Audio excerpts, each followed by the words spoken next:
A Esperança Viva, Smith Wigglesworth. Quero chamar sua atenção para um assunto muito importante, encontrado em 1 Pedro 1, verso 3. Lemos ali que Deus nos gerou de novo para uma viva esperança, pela ressurreição de Jesus Cristo dentre os mortos. Agora pensemos na afirmação de Paulo em 1 Coríntios 15, concernente ao fato glorioso da ressurreição de Cristo, as primícias. O agricultor percorre as plantações, procurando ansiosamente os primeiros brotos de milho que despontam no solo. Ele sabe que toda a colheita será semelhante àqueles primeiros brotos. Da mesma maneira, assim como Jesus Cristo ressuscitou dentre os mortos, todos nós ressuscitaremos. Assim como ele é, assim nós seremos neste mundo. Neste momento, Cristo está preparando a igreja para o arrebatamento. Lemos em 1 Pedro 1, verso 3, Bendito seja o Deus e Pai de nosso Senhor Jesus Cristo, que, segundo a sua grande misericórdia, nos gerou de novo para uma viva esperança pela ressurreição de Jesus Cristo dentre os mortos.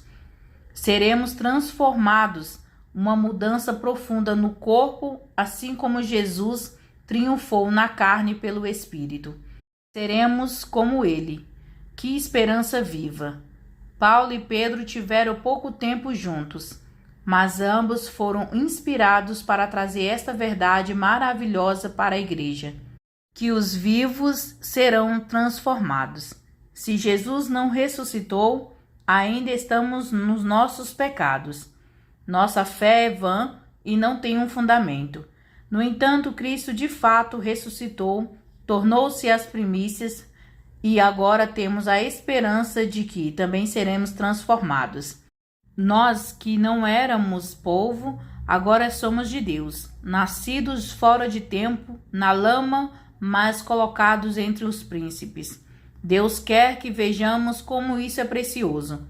Isso tira a dureza da nossa vida. Esta verdade serve de base para todas as outras. Jesus deu a todos nós este tesouro.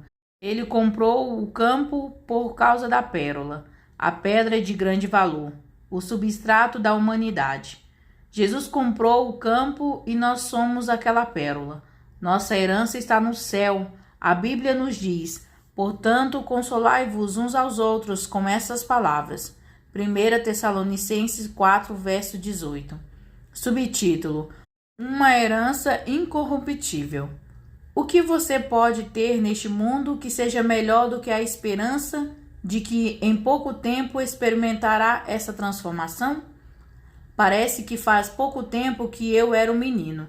Logo serei transformado pela graça divina e serei mais do que vencedor em uma herança incorruptível, incontaminável e que se não pode manchar, guardada nos céus para vós. 1 Pedro 1, verso 4. A herança está em você, algo feito pelo próprio Deus em seu favor, uma obra que Deus operou em nós, uma herança incorruptível. Quando minha filha estava na África, muitas vezes escreveu sobre coisas corruptíveis. Temos uma natureza corruptível, mas quando esta se regenera, a natureza espiritual está em operação.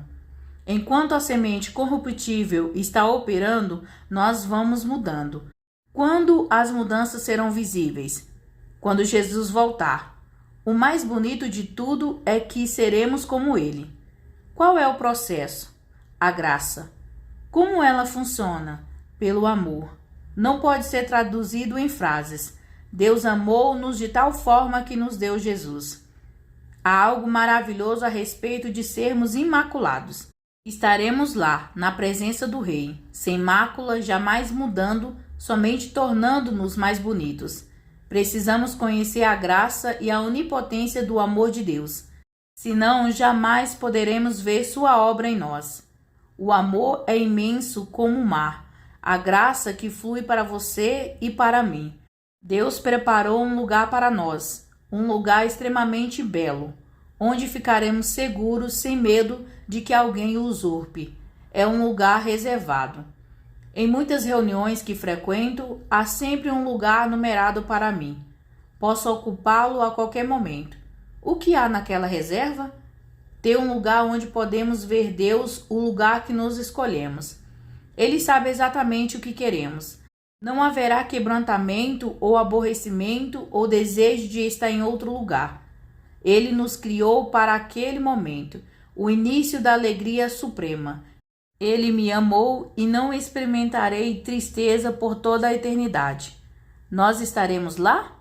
Será possível perdermos? Mediante a fé estás guardado na virtude de Deus, para a salvação já prestes para ser revelada no último tempo.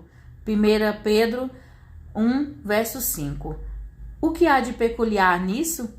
A plenitude da perfeição, o ideal do amor. As beatitudes operando em nós. O pobre de espírito, os que choram, os mansos, os que têm fome e sede de justiça, os misericordiosos e puros, todos prontos para serem revelados na manifestação de Jesus Cristo. Você não poderia ficar ali, a menos que seja para a purificação, aperfeiçoamento e estabelecimento. Deus operando sua perfeita vontade. Quando estiver suficientemente refinado, você vai embora. No entanto, ainda resta algo a ser feito para afirmar você, para torná-lo mais puro.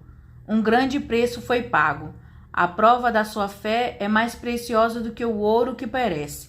Todo o tempo, os homens estão perdendo a cabeça por causa do outro.